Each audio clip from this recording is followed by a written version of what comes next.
Hello viewers, welcome to my channel. Class 7th के हम NCERTs कर रहे हैं। हम हिस्ट्री का चैप्टर अपना करेंगे आज, chapter number 3, Delhi 12 to 15 century यानी 12वीं से 15वीं शताब्दी में दिल्ली सल्तनत के बारे में हम पढ़ेंगे। इससे पहले हमने चैप्टर अपना 1 और चैप्टर 2 जो है वो हमने पढ़ा है। चैप्टर 1 हमारा जो था, चैप्टर नंबर 1 हमारा, जिसमें 1000 साल के बारे में हमने देखा था, 700 से लेकर 1750 का टाइम पीरियड देखा था हमने। और चैप्टर 2 में जो था वो हमने किंग्स और किंगडम्स के बारे में पढ़ा था, जिसमें हमने काफ़ी कुछ सदर्न इंडिया के बारे में थोड़ा सा हमने एक इंट्रोडक्शन लिया था, पढ़ा था कि सदर्न में जो चोलास थे और जो राष्ट्रकूटास थे कहाँ कहाँ थे, हमने कैसे एडमिनिस्ट्रेशन करी किंगडम में, किस तरीके से हुई, हमने वो सब देखा था। उसमें प्रशस्ति और हमें जो लैंड ग्रांट मिले थे हमने उसके बारे में भी हमने देखा था। और हमने जो वॉरफेयर यानी वेल्थ किस तरीके से एक्वायर करी जाती थी इसको बारे में हमने समझा था। एक हमने क्लोजर लुक भी देखा था चोलाज के बारे में, जिसमें हमने ये समझा था कि चोलाज किस तरीके से जो है वो एक्सपेंड हुआ सदर्न पार्ट में इंडिया के। उनके हमने कुछ टेम्पल्स और ब्रॉन्ज स्कल्पचर्स भी देखे थे। और हमने एग्रीकल्चर और इरिगेशन के बारे में भी समझने की कोशिश करी थी, और साथ ही साथ जो एम्पायर का पूरा एक एडमिनिस्ट्रेशन था उसको हमने समझने की कोशिश करी थी। अब हम बात करेंगे इस चैप्टर में आगे जो है वो हमारा जो चैप्टर नंबर 3 है, 12 टू 15 सेंचुरी। इसमें हम जो है वो बहुत कुछ देखेंगे। और थोड़ा सा पीछे से अगर हम देखें कि चैप्टर 2 में स्टार्टिंग बताई गई थी कि चैप्टर 2 में हमने देखा था कुछ रीजन्स थे कावेरी डेल्टा के आसपास। इसके बारे में हमने मैप में पीछे डिस्कस कर रखा था कि जो हमारा जो एरिया था सदर्न पार्ट में, उसमें कावेरी डेल्टा पर जो है वो एक मुतरियार नाम की जो एक चीफ फैमिली थी, जो कि पल्लवास के अंडर में काम करा करती थी, वो रूल करती थी। और उस पर अटैक करा था किसने? उस पर अटैक करा था जो था वो चोलाज के एक चीफ फैमिली कही जाती थी, विजयालय ने उस पर अटैक करा था। और उसने वहां पे थंजावुर नाम के टाउन को एस्टैब्लिश करा था, और वहां पर उसने एक निशुम्भ बासुदनी नाम का टेम्पल, गॉडेस का टेम्पल जो है वो उसने बनाया था। और उसके बाद चोलाज की जो एंसेस्टर्स आए, जो बाद वाली जो पीढ़ी आई, उसने एक्सपेंड करा अपने आप को, और एक्सपेंड करने के साथ साथ उसने पांड्यास के रीजन्स को भी एक्वायर कर लिया। जो पांड्यास नीचे बिल्कुल सदन में आप देखेंगे तो आपको एक पांड्यास का रीजन आपको देखने को मिलेगा। और साथ ही साथ उसने कुछ रीजन जो है वो और ऊपर के जो थे, पहुंचते पहुंचते ये उड़ीसा तक उसने अपने रीजन को एक्वायर कर लिया था। तो ये हमने चैप्टर 2 में डिटेल देखी थी। ठीक है, तो ये बहुत ही एक लार्ज सेंटर किंगडम रहा था कावेरी डेल्टा पर। हमने नोटिस ये भी किया होगा कि हम सदन में जब बात कर रहे थे तो हमने नदन एरिया के बारे में नहीं सुना था। हमने कैपिटल पढ़ी थी, कांचीपुरम नाम की हमने कैपिटल पढ़ी थी, हमने एहोल नाम की कैपिटल के बारे में पीछे पढ़ा था, लेकिन हमने दिल्ली को एज अ कैपिटल के तौर पर किंगडम में कभी नहीं समझा। ठीक है, तो दिल्ली जो थी वो इम्पोर्टेंट बन गई थी। तब कब बनी थी दिल्ली? बनी थी इम्पोर्टेंट 12th सेंचुरी में, जब 12वीं शताब्दी आई थी तो दिल्ली जो है वो एक इम्पोर्टेंट सिटी जो है वो कंसिडर करी गई थी। दिल्ली में 12वीं शताब्दी में जो है वो दिल्ली एज अ कैपिटल बनी थी, और वहां से रूलिंग स्टार्ट हुई थी। इसको हम अभी देखेंगे आगे कि इसमें एक टेबल दे रखी है। हम टेबल 1 को देखेंगे, इसको हम आप देखेंगे, ये टेबल है, इसके बारे में हम डिस्कस करेंगे। कह रहे हैं कि दिल्ली जो थी वो पहली बार कैपिटल बनी थी under the kingdom of the तोमराज राजपूत। दिल्ली जो है वो पहली बार राजधानी बनी थी जब दिल्ली पर तोमराज यानी जो राजपूत डायनेस्टी थी वहां से उनका कंट्रोल जब पहुंचा दिल्ली पे, तब दिल्ली जो है वो पहली बार कैपिटल बनी। जिनको डिफीट करा था 12वीं शताब्दी में चौहान्स ने, यानी जो हम बेसिकली चाहमनाज कहते हैं, वो चाहमनाज जो है वो चौहान्स हैं, जिन्होंने बाद में दिल्ली और अजमेर में रूल किया था। उन्होंने जो था वो तोमराज को हरा दिया था और दिल्ली पर कंट्रोल ले लिया था। तो तोमराज जो थे, तोमर्स कहें या तोमराज कह लें, या चौहान्स जो हैं ये चाहमनाज कह लें, ये जो थे वो इन्होंने दिल्ली को जो है वो एक इम्पोर्टेंट कॉमर्शियल सेंटर बना दिया। यहाँ से जो है वो सारी रूलिंग होने लगी पूरी तरीके से। यहाँ से ही सारा जो है वो एडमिनिस्ट्रेशन दिल्ली से कंट्रोल किया जा रहा था। कई सारे रिच जैन जो मर्चेंट थे वो शहर में रहा करते थे, और उन्होंने जो थे वो सेवरल टेम्पल्स को जो है वो कंस्ट्रक्ट कराया था। कॉइन्स जो है वो मिंट कर जाते थे, यानी कॉइन्स की मिंटिंग होती थी, सिक्कों को ढाला जाता था, जिसे कहा जाता था डेलीवाल। इनका वाइड सर्कुलेशन था वहां से, यानी डेलीवाल में जो है वो मिंटिंग हुआ करती थी कॉइन की। ठीक है, दिल्ली का जो ट्रांसफॉर्मेशन देखने को मिलता है इनटू अ कैपिटल की फॉर्म में, दिल्ली को जो कैपिटल बनाया गया था, जो कंट्रोल्ड करी गई थी, area of the subcontinent started with the foundation of Delhi Saltanat in the beginning of the 13th century.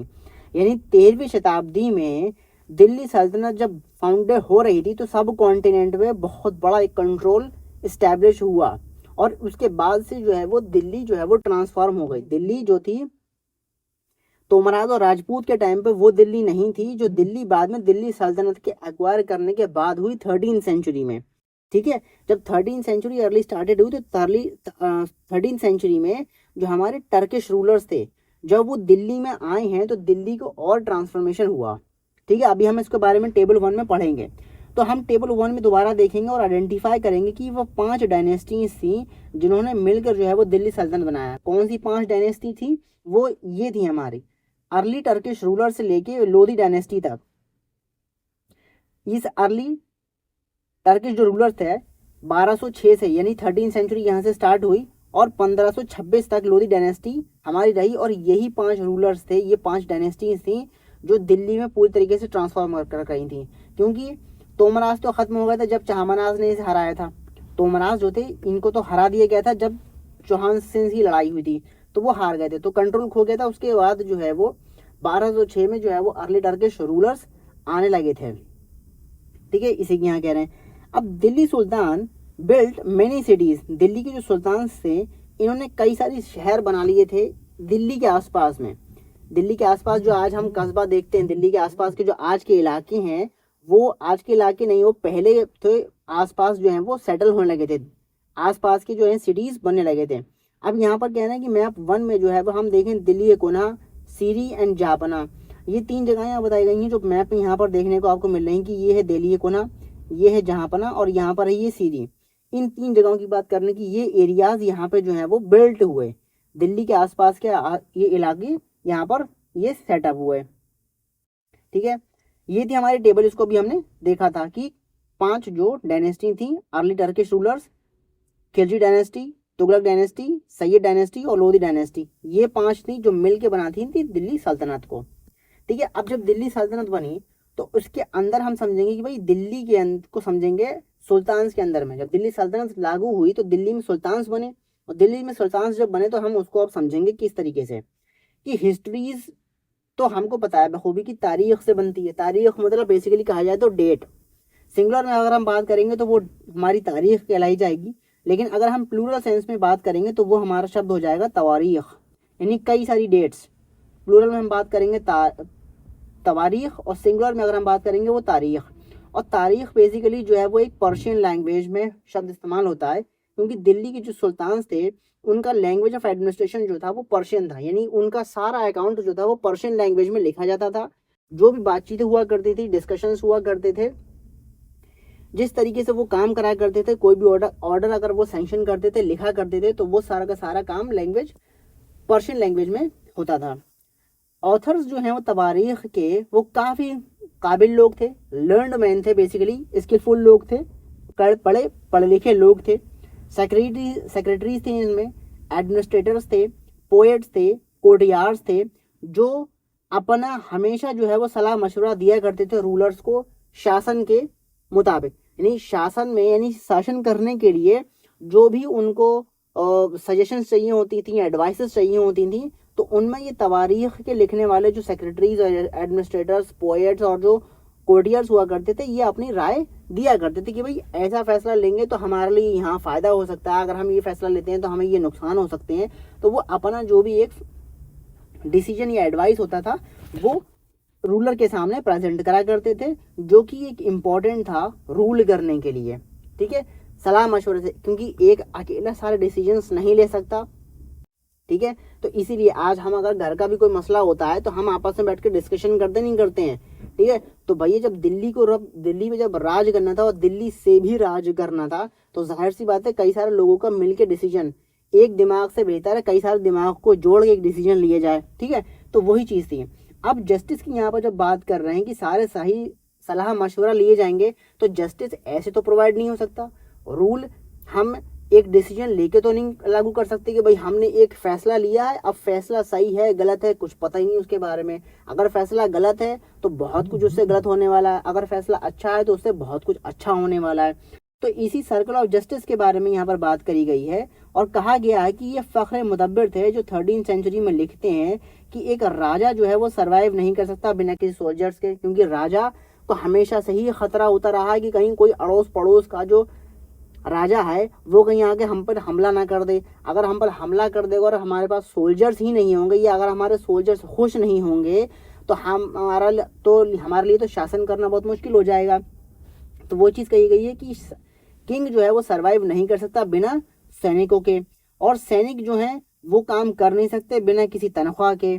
तनख्वाह कैसे मिलेगी? तनख्वाह मिलेगी जब रेवेन्यू कलेक्ट होगा पीजेंट से, यानी किसानों से जो टैक्स है, ये जो रेवेन्यू कलेक्ट होता था, अगर वो नहीं मिलेगा तो सैलरी नहीं दे पाएंगे सोल्जर्स को, और सोल्जर खुश नहीं होंगे तो वो अपनी ड्यूटी को परफॉर्म नहीं करेंगे। अच्छा, अब सैलरीज के लिए रेवेन्यू कहाँ से आएगा? वो पीजेंट से आएगा, और पीजेंट रेवेन्यू तब पे कर पाएंगे जब वो खुश होंगे, प्रॉस्परस होंगे, हैप्पी होंगे, समृद्ध होंगे।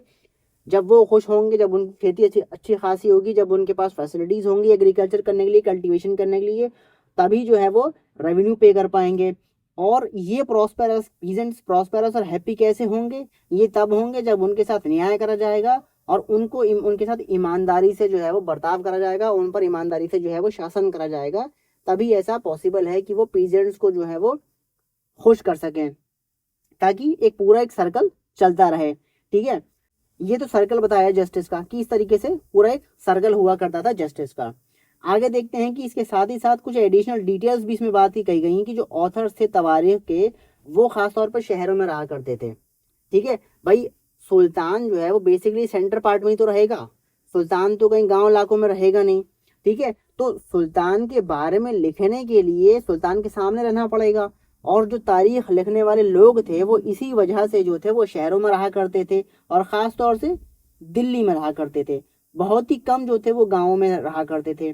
वो हिस्ट्रीज लिखा करते थे इस नीयत से कि सुल्तान जो है वो उनको रिवॉर्ड देगा, उनको गिफ्ट देगा, उनको जो है वो ओहदे मिलेंगे। तो वो इस नीयत से, नहीं लालच में दिया करते थे, लालच में उनको पोस्ट दिया, लालच में जो थे वो सुल्तान के बारे में जो है वो तारीखें लिखा करते थे। दीज ऑथर जो थे वो एडवाइज करते थे रूलर्स को on the need to preserve an ideal social order based on birth right and gender distinction. These ideas, their ideas were not shared by everybody। आगे इसमें ये कह रहे हैं कि तीसरा पॉइंट को एडिशनल जो है वो इसमें याद रखने का ये है कि जो ऑथर्स हुआ करते थे वो रूलर्स को हमेशा रिवाइज कराया करते थे, रिमाइंड कराया करते थे कि जो एक सोशल ऑर्डर है जो बेस्ड है बर्थ राइट पर और जेंडर डिस्टिंक्शन पर, उसी के अकॉर्डिंग सारा काम करा जाए। यानी अभी हम बर्थ राइट को देख लेते हैं कि बर्थ राइट को क्या से डिफाइन करा गया। ये कह रहे हैं कि privileges claimed on account of birth, यानी यहाँ पर जो थी ओहदा, शक्ति जो है, जो पोजीशन, पावर जो थी वो बर्थ के हिसाब से ही दी जाती थी, बर्थ के हिसाब से, यानी कि बाय बर्थ के हिसाब से। यानी अगर वो किसी एक एरियाज में जो है वो, अगर वो किसी एक बड़ी ओहदे पे फाइज है तो उसकी जो नस्ल होगी आने वाली, उसको भी जो है वो उसी जगह पर जो है वो प्रमोट करा जाएगा। फॉर एग्जाम्पल के तौर पर people believe that nobles inherited their right to govern because they were born in certain families.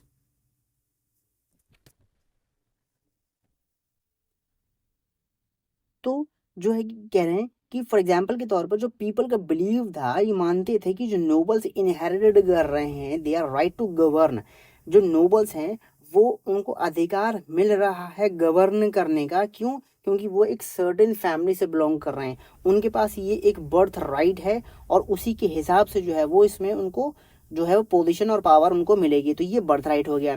दूसरा कह रहे हैं जेंडर डिस्टिंक्शन। जेंडर डिस्टिंक्शन का मतलब ये है कि सोशल और biological differences between women and man, यानी कि एक तरीके से सोशल और बायोलॉजिकल डिफरेंसेस, यानी वुमेन और मैन के हिसाब से कि औरतों का काम ये होगा और मैन का काम ये होगा, यानी पुरुषों का काम ये होगा और आदमियों का, मर्दों का काम ये होगा। Usually these differences are used to argue that men are superior to women. Basically जो इसमें एक आर्ग्यूमेंट ये हुआ करता था कि मेन जो है वो सुपीरियर हैं वुमेन से, यानी जो मर्द हैं, यानी कि जो पुरुष हैं वो महिलाओं से ज़्यादा काबिल हैं। ये इस पर पॉइंट रखा जाता था कि अगर कोई भी पोस्ट या कोई ओहदा दिया जा रहा है तो उसमें फोकस करा जाएगा कि हम उस पोस्ट पर जो है वो मेल मेंबर को रखें, मेल पर्सन को रखें। ठीक है, तो यही चीज़ कही गई थी कि अगर ऑथर जो थे वो एडवाइज करते थे रूलर्स को कि उनको ये सोशल ऑर्डर जो है वो प्रिजर्व करना पड़ेगा कि जो भी वो पोस्ट दे रहे हैं, जो भी वो ओहदा दे रहे हैं, वो तो बर्थ राइट पर बेस्ड हो या जेंडर डिस्टिंक्शन पर बेसिस हो। और ये आइडिया हमेशा हर किसी से जो है वो शेयर नहीं करा जाता था। ठीक है, इसकी बात यहाँ पर कर रहे हैं। आगे कह रहे हैं कि 1236 में, इसी का एक एग्जाम्पल दिया हुआ है कि 1236 में सुल्तान की जो डॉटर थी, सुल्तान इल्तुतमिश की जो डॉटर थी रजिया सुल्तान, ये सुल्तान बन गई थी। यानी इल्तुतमिश तो राजा था, उसकी बेटी जो थी वो रजिया सुल्तान, वो बाद में सुल्तान बन गई थी इल्तुतमिश की मौत के बाद। तो उस टाइम का जो क्रॉनिकलर था, जो कहानियां लिखा करता था, वो मिनहाज सिराज नाम का पर्सन, जिसने बात पहले हमने पढ़ा था जिसके बारे में, जिसने हिंदुस्तान को भी डिस्क्राइब करा था। वो डिस्क्राइब करा था उसने किसने हिसाब से, पंजाब और हरियाणा और दिल्ली, उसने गुजरात, सॉरी पंजाब हरियाणा और जो दिल्ली और यमुना का जो दोआब क्षेत्र है उसको मिला के उसने हिंदुस्तान को डिफाइन करा था, डिनोट बताया था। तो वही ये मिनाज सिराज है, वो ये कह रहा था, वो रिकॉग्नाइज करता है कि शी वॉज मोर एबल, कि रजिया सुल्तान जो है वो ज्यादा काबिल है और ज्यादा एबल है अपने बाकी सारे भाइयों के मुताबिक। तो वो मानता था कि भैया ये रजिया सुल्ताना काबिल है, इसके अंदर रूल करने की काबिलियत है। But he was not comfortable at having a queen as a ruler, लेकिन वो इस बात को मानने को तैयार नहीं था कि वो किसी क्वीन से ऑर्डर ले। यानी वो उसके ईगो को यहाँ पर बात कर रहे हैं। तो ना ही उसके नोबल्स भी ये मानने को, ये भी इस बात पर खुश नहीं थे कि उनको जो है वो ऑर्डर मिलेंगे एक वुमेन से। Nor were the noble happy at her attempt to rule independently, वो भी इस बात से खुश नहीं थे कि रजिया हम पर जो है वो हमारे लिए एज अ क्वीन बनेगी, हमें उससे ऑर्डर लेने पड़ेंगे। क्यों? क्योंकि यहाँ पर जेंडर डिस्टिंक्शन यहाँ पर जो है ब्रीच हो रहा था, वायलेट हो रहा था, ये सोशल ऑर्डर यहाँ पर बिगड़ रहा था, इसलिए नोबल्स भी जो थे वो खुश नहीं थे। तो उसको जो है वो 1240 में थ्रोन से रिमूव कर दिया गया, और यानी उसकी एक तरीके से हत्या कर दी गई थी। इसकी अलग अपनी एक पीछे एक कहानी है, उसको हम आगे कभी पढ़ेंगे आगे के चैप्टर्स में। तो 1240 में रजिया सुल्ताना को हटा दिया गया था सिंहासन पे से। अच्छा, अब डिटेल में जो है मिनहाज सिराज रजिया के बारे में क्या कहता है, कहता है कि मिनहाज सिराज सोचता था कि जो क्वींस का रूल है वो अगेंस्ट जा रहा है सोशल ऑर्डर के, यानी जेंडर डिस्टिंक्शन का जो सोशल ऑर्डर था उसके खिलाफ बन रहा है। क्यों? क्योंकि उसमें ये समझा जाता था कि मैन जो है वो सुपीरियर है वुमेन से। तो यहाँ पर जो है वो सोशल ऑर्डर जो है वो ब्रीच हो रहा था, जो कि एक ऑर्डर क्रिएट करा है गॉड ने। यानी लोग ये मानते थे कि ये ऑर्डर जो सोशल ऑर्डर है ये क्रिएट करा हुआ है गॉड के द्वारा। यानी उसने हम लोगों के नहीं, उसने जो है वो पुरुषों को जो है वो ज्यादा काबिल बनाया, ज्यादा सुपीरियर बनाया है। ये एक सोशल ऑर्डर उनका मानना था कि ये ऊपर की तरफ गॉड की तरफ से बनाया हुआ है, जिसमें गॉड ने ये कहा था कि जिसमें वुमेन जो है वो सपोज्ड हैं to be subordinate to man, की वुमेन जो है वो मैन की सबॉर्डिनेट हो सकती हैं लेकिन मैन से सबॉर्डिनेट नहीं हो सकती हैं। यानी कि वो मैन के अंडर में काम कर सकती हैं, मैन के अंडर में काम कर सकती हैं, लेकिन मैन के बराबर काम नहीं कर सकती, ना ही वो मैन के ऊपर काम कर सकती हैं। ये एक उनकी अपनी एक सोच थी। ही देयरफॉर आस्क्ड, उसने ये पूछा कि गॉड के रजिस्टर में, गॉड की क्रिएशन के रजिस्टर में, since her account did not fall under the column of the man, उसका अकाउंट जो है वो मैन के कॉलम में नहीं आता है, फिर भी जो है वो उसने कैसे जो है वो अपनी एक्सेलेंट क्वालिटीज की बदौलत जो है उसने कैसे सब गेन कर लिया। ठीक है, हालांकि वो जेंडर डिस्टिंक्शन से बिल्कुल डिफरेंट हो रही है, अलग हो रही है, सोशल ऑर्डर से बिल्कुल अलग हो रही है। उनका ये मानना था जो गॉड का क्रिएशन है वो अलग हो रहा है, वो ये मानते थे कि भाई मैन सुपीरियर हैं, मैन सुपीरियर हैं, लेकिन वो यही चीज कह रहा है कि जो गॉड का जो ये क्रिएशन का जो रजिस्टर है इसमें ये इसका अकाउंट में कैसे जा, वो मतलब मेंस के कॉलम में आती ही नहीं है, तो कैसे होने, उसके फीमेल होने के बावजूद भी उसने कैसे जो है वो ये अपनी एक्सीलेंट क्वालिटीज की बदौलत जो है वो उसने सिंहासन को एक्वायर करा। इस चीज के बारे में उसका थॉट है। उसकी इंस्क्रिप्शंस में और जो कॉइन्स हैं रजिया के, उसमें मेंशन करा गया है कि वो डॉटर है सुल्तान इल्तुतमिश की।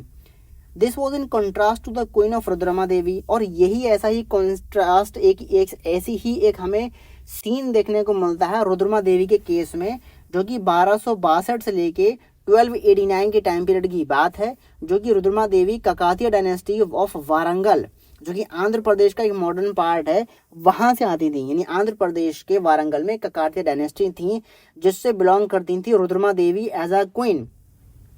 तो रुद्रमा देवी ने क्या करा, अपना नाम बदल दिया पूरे इंस्क्रिप्शंस पर, और अपने आप को दिखाया कि वो एक मैन है, क्यों?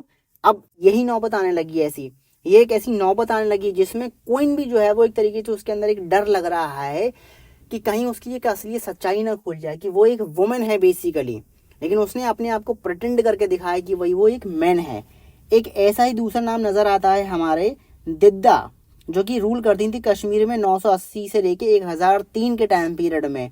उनका भी टाइटल जो है वो काफ़ी इंटरेस्टिंग है, जो निकल कर आया है दीदी से, यानी दिद्दा जो है वो दीदी से निकल कर आया, यानी एल्डर सिस्टर, बड़ी बहन, जो कि एक ऑब्वियसली अफेक्शनेट टर्म है given to the loved rulers by her subject, यानी जो कि एक काफ़ी एक प्रशंसनीय नाम है वो दिया गया था उनके सब्जेक्ट्स के द्वारा, जो उनकी प्रजा थी, दिद्दा की जो प्रजा थी, जो उनको प्यार मोहब्बत में दीदी कहा करती थी, वहीं से नाम ड्राइव्ड होते होते दिद्दा नाम से ये आ गया। तो इसमें ये बताई गई हैं बातें, ये रुद्रमा देवी ने, जो बेसिकली रुद्रमा देवी पे एक मूवी बनी है जिसमें अनुष्का शेट्टी जो है वो हीरोइन है, जिसमें उसने अपने आप को बाकायदा दिखाया। मुझे एग्जैक्टली हीरो का नाम शायद, अगर मैं जहाँ तक रिकॉग्नाइज कर पा रहा हूँ, अल्लू अर्जुन उसमें हीरो है और हीरोइन जो है वो रुद्रमा देवी है, हीरोइन जो है वो अनुष्का शेट्टी है।